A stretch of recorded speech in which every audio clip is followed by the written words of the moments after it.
Assalamualaikum warahmatullahi wabarakatuh. Selamat pagi anak-anak, apa kabar hari ini? Semoga kalian masih semangat untuk mengikuti pembelajaran selanjutnya. Nah, materi kita hari ini yaitu bab 4, pengolahan bahan pangan setengah jadi dari serealia, kacang-kacangan, daun ubi menjadi makanan khas wilayah setempat. Nah, yang kita akan bahas pertama bagian A, pengolahan dan jenis bahan pangan. Nah, sebelum kita memasuki materi, kita terlebih dahulu mengetahui tujuan pembelajaran hari ini. Terbagi atas 3 bagian. 1. Siswa mampu memahami jenis bahan pangan setengah jadi dari serealia, kacang-kacangan, daun ubi dengan benar. 2. Siswa mampu memahami manfaat bahan pangan setengah jadi dari serealia, kacang-kacangan, dan ubi dengan benar. 3. Siswa memahami teknik pengolahan makanan panas basah dan makanan panas kering dengan benar. Nah, inilah 3 tujuan pembelajaran hari ini. A. Pengolahan dan jenis bahan pangan. Menurut teori kebutuhan Maslow, pangan merupakan salah satu kebutuhan dasar manusia. Oleh karenanya, pemenuhan terhadap pangan menjadi hal mutlak jika manusia ingin tetap bisa menjaga keberlangsungan hidupnya.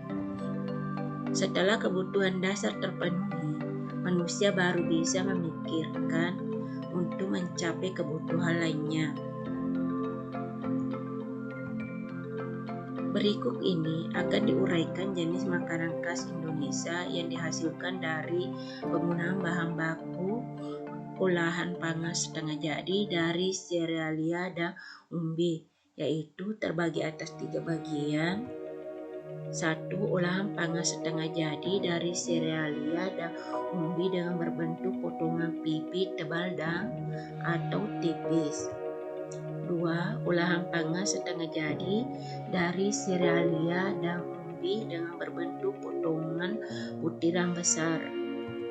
3. Olahan pangan setengah jadi dari serealia dan umbi dengan berbentuk potongan butiran halus.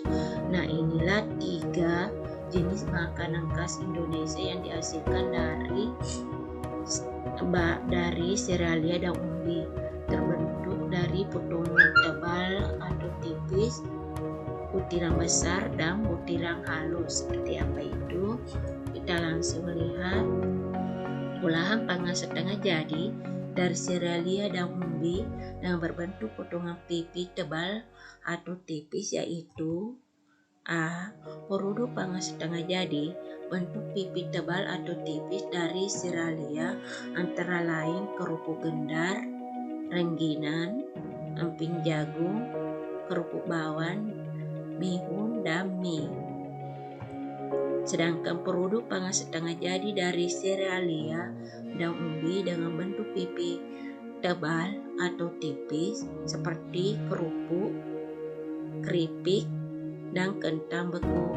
Nah, inilah 2 produk pangan setengah jadi yang dihasilkan dari bahan serealia dan umbi dengan bentuk tebal atau tipis. Sedangkan olahan pangan setengah jadi dari serealia dan umbi dengan berbentuk potongan butiran besar, yaitu produk pangan setengah jadi dengan bentuk butiran besar dari bahan serealia adalah beras instan, beras jagung, jagung pipi kering, dan beku. Sedangkan produk pangan setengah jadi dengan bentuk butiran besar dari bahan kacang-kacangan adalah kacang hijau, kacang tanah, dan kacang kedelai. Nah, itulah 2 produk pangan setengah jadi dari bahan serealia dan umbi yang berbentuk butiran besar. Sedangkan olahan pangan setengah jadi dari serealia dan umbi dengan berbentuk potongan butiran halus, yaitu A. Produk pangan setengah jadi dengan bentuk butiran halus dari serealia, yaitu tepung beras, tepung jagung atau maizena, dan tepung terigu. Sedangkan produk pangan setengah jadi dengan bentuk butiran halus dari ubi, yaitu tepung ubi jalar, tepung tapioka, dan tepung kentang. Nah, inilah dua produk pangan setengah jadi dari bahan serealia dan ubi bentuk butiran halus. Nah, sekarang pembelajaran hari ini Ibu akhiri. Wassalamualaikum warahmatullahi wabarakatuh.